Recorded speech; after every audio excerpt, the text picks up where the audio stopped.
انسان اگر گناہ کرے گا اس کی روزی روٹی پر اثر پڑے گا، اس کے مقدر میں جو روزی ملنے والی تھی، اس کی دکان پہ جو کسٹمر آنے والا تھا، اس کے کاروبار میں جو منافع اور پروفٹ ہونے والا تھا، وہ اللہ تعالیٰ ہٹا لیتا ہے، چھین لیتا ہے۔ ان العبد لیحرم الرزق بذنب یصیبہ، بندہ اپنے گناہ کی وجہ سے اپنی روزی روٹی سے محروم کر دیا جاتا ہے۔ انسان کی روزی روٹی پر اثر پڑتا ہے۔ اسی لیے اگر انسان نیکی کا راستہ اختیار کرے گا، تقوی کا راستہ اختیار کرے گا، تو اللہ اس کو روزی روٹی کے دروازے بھی اس کے لیے کھول دے گا۔ وَمَن يَتَّقِ اللَّهَ يَجْعَل لَّهُ مَخْرَجًا وَيَرْزُقْهُ مِنْ حَيْثُ لَا يَحْتَسِبُ، جو اللہ سے ڈرے گا اللہ تعالیٰ اس کے لیے ضرور کوئی نہ کوئی راستہ نکالے گا، اور اللہ وہاں سے روزی دے گا، انسان سوچ بھی نہیں سکتا کہ کہاں سے روزی آ رہی ہے۔ روزی کے راستے کھول دے گا اللہ تعالیٰ۔ آج ہمارا نوجوان کہتا ہے شیخ صاحب نوکری نہیں مل رہی، شیخ صاحب بزنس کر رہے ہیں۔ ابھی ہمارے ایک دوست آئے بنارس میں، میرے گھر پہ ملنے کے لیے آئے، بولے شیخ صاحب جو بزنس میں کرتا ہوں لاس ہو جاتا ہے، جو کاروبار کرتا ہوں نقصان ہو جاتا ہے، مجھے لگ رہا ہے کسی نے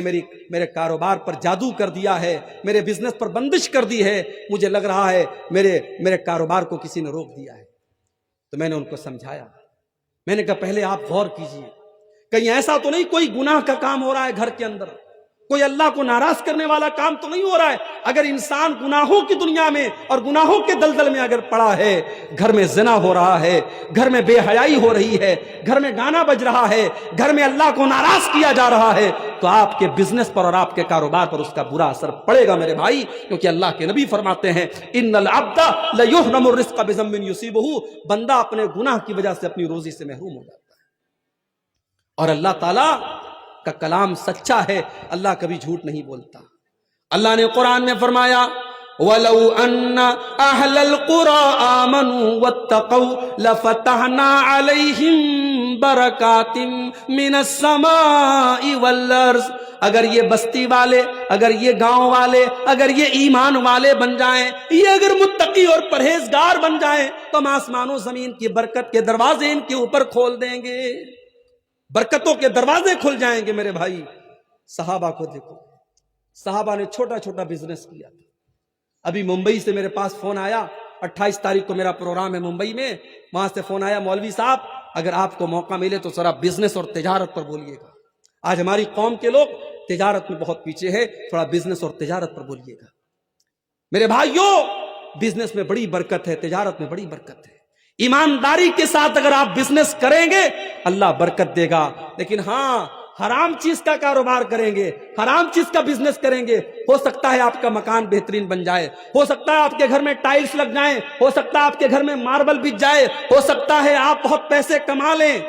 مگر اس پیسے میں برکت نہیں ہوگی، اور آج نہیں تو کل آپ کو پچھتانا پڑے گا۔ اس لیے جب بزنس کرو تو پتا کرو میں جو بزنس کرنے جا رہا ہوں یہ صحیح ہے کہ نہیں ہے، یہ حلال ہے کہ نہیں ہے۔ آج ہماری پرابلم یہ ہے ہم بزنس جب کرنے لگتے ہیں، بزنس شروع کر دیتے ہیں، اس کے بعد ہم مولوی صاحب سے پوچھتے ہیں مولوی صاحب یہ بزنس میں نے شروع کر دیا ہے، یہ صحیح ہے کہ نہیں ہے۔ اب ہم مولوی صاحب سے فتویٰ نہیں پوچھ رہے ہیں، ہم مولوی صاحب کے منہ سے اگلوانا چاہتے ہیں کہ مولوی صاحب کہیں سے کوئی راستہ نکال دے کہ یہ صحیح ہے۔ اگر مولوی صاحب نے کہہ دیا نہیں یہ غلط ہے تو ہمیں لگے گا کہ یہ مولوی تو ہمارا دشمن ہے، یہ تو ہمارے کاروبار کے پیچھے پڑا، ہم دوسرے مولوی کو پکڑیں گے، تیسرے مولوی کو پکڑیں گے، اور ہم کوشش کریں گے کہیں سے ہمارے من کی بات نکل جائے۔ ہم فتویٰ کم پوچھتے ہیں اور مولوی کے منہ سے اپنے من کا جواب نکلوانے کی زیادہ کوشش کرتے ہیں۔ میرے بھائی اگر آپ ایماندار ہوتے تو کاروبار شروع کرنے سے پہلے آپ مولوی صاحب سے پوچھتے مولوی صاحب میں یہ کاروبار کرنا چاہتا ہوں، یہ صحیح ہے کہ نہیں ہے، یہ جائز ہے کہ نہیں ہے۔ اسی لیے حضرت عمر فاروق جب مدینہ کے مارکیٹ میں جاتے تھے تو صحابہ سے کہتے تھے ہمارے مارکیٹ میں وہی کاروبار کرے گا جو حلال حرام کو جانتا ہے، جو جائز ناجائز کو جانتا ہے، جو صحیح اور غلط کو جانتا ہے، وہی کاروبار کرے گا، ہر کوئی کاروبار نہ کرے۔ میرے بھائی کاروبار میں بڑی برکت دی اللہ تعالیٰ نے۔ جب اللہ کے نبی مدینہ پہنچے، بڑے غور سے سننا میرے بھائیوں، جب اللہ کے نبی مدینہ پہنچے آپ کو پتا تھا مکہ کے مہاجر بیچارے بے سہارا ہیں،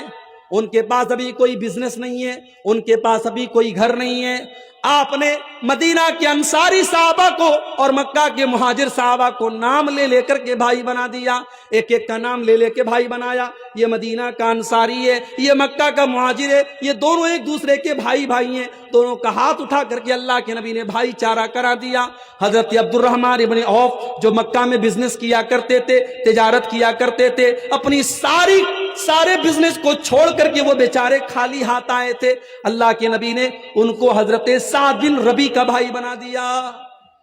حضرت سعد بن ربی آئے اپنے بھائی کے پاس، کہا عبد الرحمن آپ میرے بھائی ہیں، نبی نے آپ کو میرا بھائی بنایا ہے، اے عبد الرحمن یہ میرا گھر ہے، آج سے میں 2 حصے کر دیتا ہوں، آدھا آپ لے لیجئے آدھا میں لے لوں۔ یہ سگے بھائی نہیں تھے، نبی کی زبان سے بس نبی نے بھائی بنا دیا۔ آج تو انسان اپنے سگے بھائی کا حق مارنے کو تیار ہے، اپنی سگی بہن کا حق مارنے کو تیار ہے۔